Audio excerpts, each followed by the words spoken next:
Hello. Ganito mag-order naman ng Realme, 'di ba meron ako binigay na link. Tapos mapupunta kayo sa YouTube and then kapag nasa YouTube na kayo, i-click nyo lang yung itong link na to. So from YouTube mapupunta kayo sa Shopee. Kasi doon galing yung voucher sa YouTube. Kailangan talaga manggaling tayo sa YouTube para bigyan din tayo ng voucher. So from 6.4 magiging 4.3 siya. Tapos buy with voucher.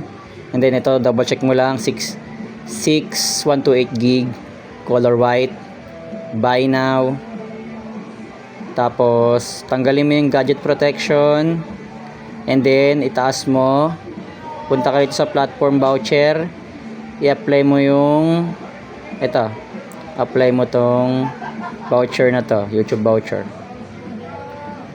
So ayan na, 4743 na lang, and then place order. Gawin lang po.